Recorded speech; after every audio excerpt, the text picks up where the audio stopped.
ودت طائفة من أهل الكتاب لو يضلونكم وما يضلون إلا أنفسهم وما يشعرون.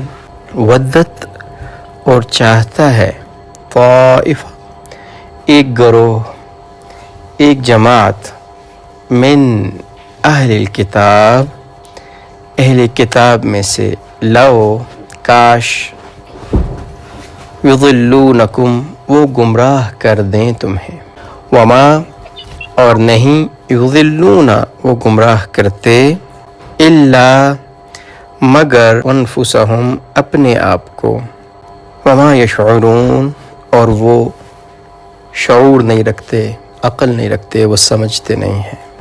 ودت طائفۃ من اہل الکتاب چاہتا ہے، محبت رکھتا ہے، آرزو رکھتا ہے ایک گروہ، بیچ میں سے ایک گروہ، من اہل الکتاب اہل الکتاب میں سے. جب بھی عیسائیوں کی، یہودیوں کی کسی کی بات ہو تو بالعموم کی بات نہیں ہوتی.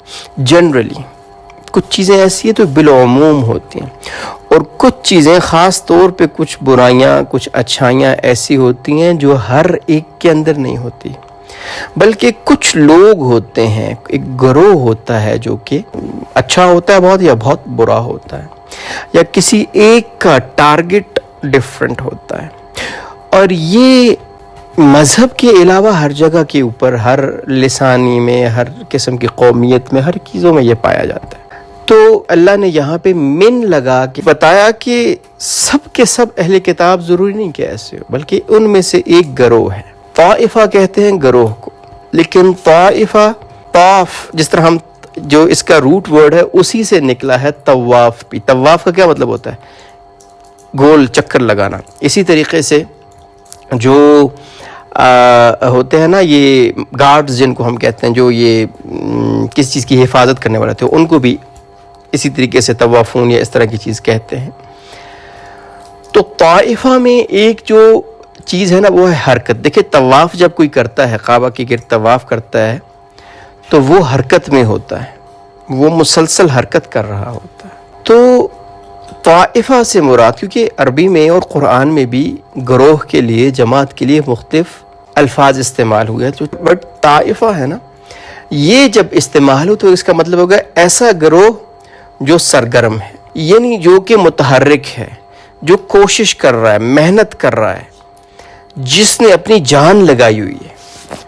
تو ودت طائفۃ من اہل الکتاب ایک گروہ ہے اہل کتاب میں سے، یا اہل کتاب میں سے کچھ لوگ، کچھ ایسے ہیں، ایک گروہ ہے، لو یضلونکم جو یہ چاہتے ہیں، جن کی یہ خواہش ہے کہ وہ کسی طریقے سے آپ کو گمراہ کر دیں.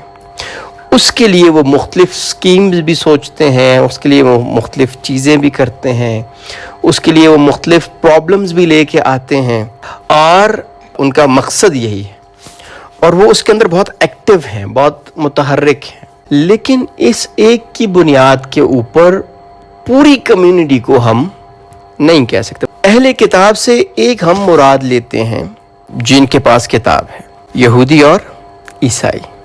جنرلی جب قرآن میں بھی ان کو مخاطب کیا گیا ہے تو اہل کتاب سے مراد عیسائی اور یہودی ہیں. لیکن ورڈ اہل کتاب جو ہے نا، یہ کافی ایک اس کو ملٹیپل اینگل سے دیکھا جاتا ہے. دیکھیں اہل، ہم کہتے ہیں نا اہل کے مختلف ہیں ہمارے پاس، اس طرح ہمارے گھر کے لوگ ہم ان کو اہل کہتے ہیں.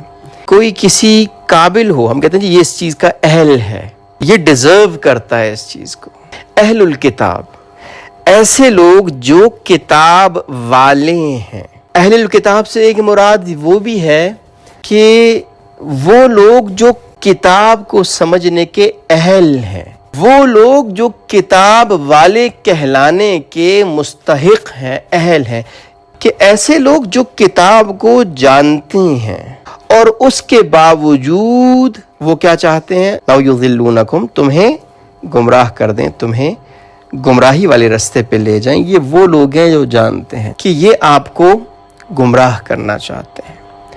اب جو ورڈ لو ہے نا، کاش جو ہے یہ ماضی کے لیے زیادہ یوز ہوتا ہے. اس طرح قیامت کے دن کے بارے میں کئی آیات آتی ہیں کہ کاش میں ایسا کر لیا ہوتا، کاش میں یوں کر لیتا، کاش میں نے یہ کیا ہوتا۔ جو لو ہے نا، یہ پاسٹ کے لحاظ سے استعمال، یعنی اللہ ایک طرح سے مسلمانوں کو بتا بھی رہے ہیں اور ساتھ تھوڑی سی تسلی بھی دے رہے ہیں کہ لو یضلونکم، کہ انہوں نے پوری کوششیں کی ہیں اور یہ گمراہ کرنے کی آپ کو، لیکن یہ اس میں کامیاب نہیں ہوئے۔ اللہ جل شانہ مسلمانوں کو لو کہہ کے، یعنی پاسٹ میں کہہ کے، ماضی کا صیغہ یوز کر کے بتا رہے ہیں کہ فکر نہ کرو، ان کی کوششوں سے نہ تم پہلے گمراہ ہوئے ہو نہ آگے ہوگے انشاءاللہ، اگر تم حق پہ ہوئے تو، اگر تم قرآن کو سمجھنے والے ہوئے تو ایک گروہ ایسا ہے جو اپنی ایڑی چوٹی کا زور لگا رہا ہے کہ تمہیں گمراہ کر دیں۔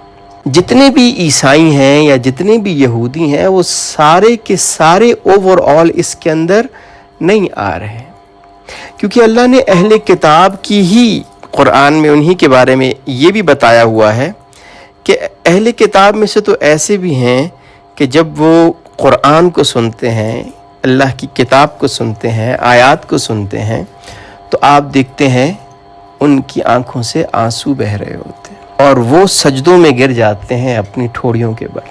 تو سب کے اوپر اپلائی کرنے کی قرآن کی آیت ضرورت نہیں ہے۔ اللہ جل شانہ ہم کو عمل کی اور سمجھ کی توفیق عطا فرمائے۔